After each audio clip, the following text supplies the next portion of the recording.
Creator for the elements, light, air, water, earth, because we're made of these elements, and let's pledge to keep those elements pure. I want to thank Creator for the ancestors, and for everything that has happened to bring us to this moment in time. And I want to thank Creator for all the knowledge that we're holding within us.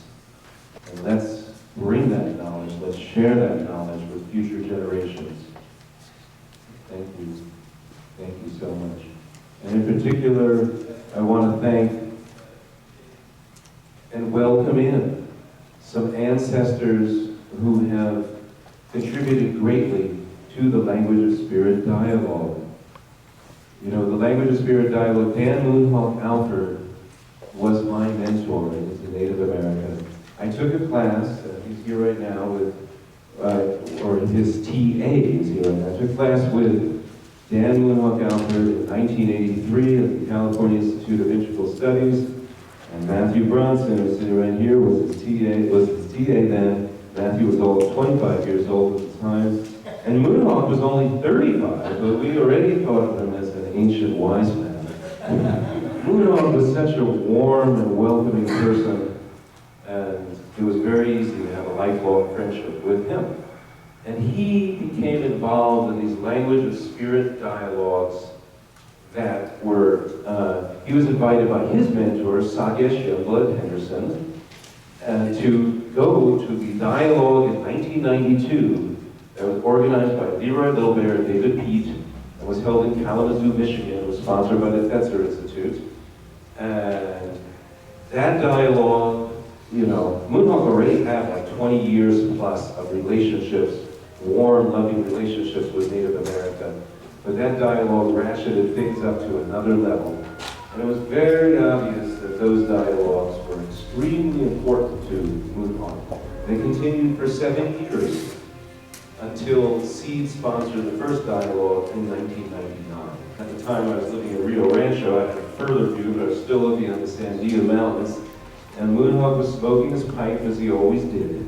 And out of that pipe came the pipe dream, and he said, "Glenn, why don't we bring the dialogues to Albuquerque?" And then I had, just recently founded Seed 2 years prior, and so that seemed like a big leap, but I also knew right away, yes, we're going to do this, and we'll look for a grant, a very, very small grant, $5,000 to do it. But even if we don't get that grant, we'll invite an audience in, and that will mirror a principle of quantum theory, that the observer affects the observed. But I don't really even think of it that way anymore. It's really more, the inner circle and the outer circle have merged to become one mind. And that, for those that have been coming for year after year, you know that that's happening more and more. I want to say a few remarks about dialogue. Dialogue has just been so important to me personally. I feel that the major thing it has done, it's allowed my thinking processes to slow down, which allows a deeper knowing to come through. I was raised in New York, and when I grew up, conversation was a ping pong match, back and forth.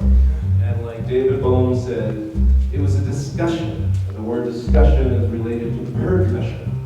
It's something. It's a rhythm, but it's the word dialogue. If you look at the etymology of it, dia does not mean two, as people commonly think of it.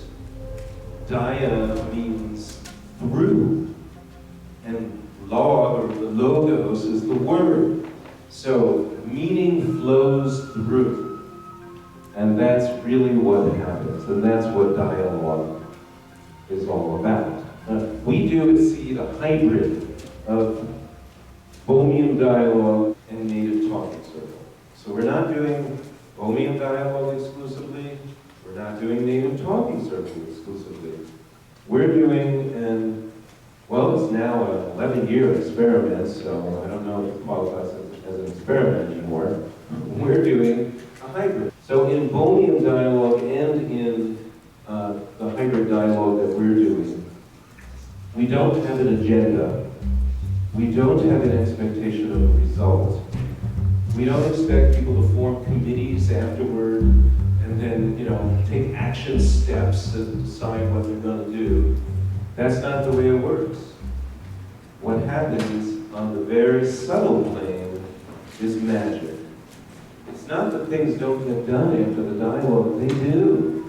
David P., who was in the 1992 dialogue, ended up writing the book Blackfoot Physics, based on his experience, and then founding a learning center in Patti, Italy. Sagesh, Youngblood, Henderson, and Leroy ended up doing a lot of work on biodiversity and linguistic diversity together over at the Native Law Center in Saskatoon and all over. Things do happen, but they happen on the subtle level. In Bohemian dialogue, there's really no moderator, or the moderator's job is actually to work themselves out of a job. So the moderator may begin and get things going, but then, once the group understands how to do things, the moderator steps back and becomes invisible. And in Bohemian dialogue, there's an idea that the group will meet, it's not specified exactly, but we'll meet on a regular basis, perhaps once a month or once every two months, and meet for an extended period, might meet for 6 years or something. And the idea is that eventually the tacit infrastructures that people are holding, their beliefs, assumptions, and worldview, kind of recedes as people get to know each other and they form one mind. And that's Bohemian dialogue. In a seed dialogue, what we're looking for is a little bit something different. One of the reasons we have a sweat lodge tonight, and whether you're able to participate in the sweat lodge or not, the energy of the sweat lodge is going to be here tomorrow. Those guys may be up till 1, 2, 3 in the morning, but they're going to be dreaming, they're going to be carrying the power of that energy into the dialogues tomorrow. It's a purification. And even if you're not going to the sweat lodge, I encourage each and every one of you to do your own work in purifying and preparing for the dialogue. Just try to just put aside the way that you normally think about things and prepare with an open mind and open heart. One of the most important differences between Bohemian dialogue and native talking circle, or the hybrid that we use, is the moderator. And our moderator, we've been blessed, we've been really blessed to have Leroy Middlebear be our moderator every year for the last 11 years. This will be the 12th. Leroy, I playfully call our Blackfoot seminars. And Leroy does something that is not at all implied in Bohemian dialogue. He asks a kickstart question.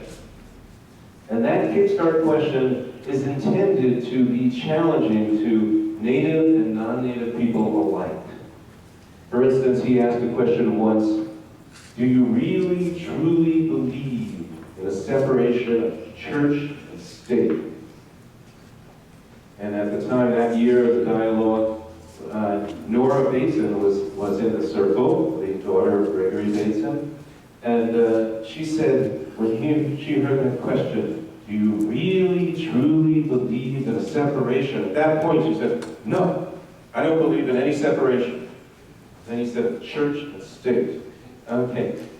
Leroy also asked these questions in a timely way, too. So he was asking that question during the Bush administration, when there was some concern over what was happening with the administration bringing a theocracy to government.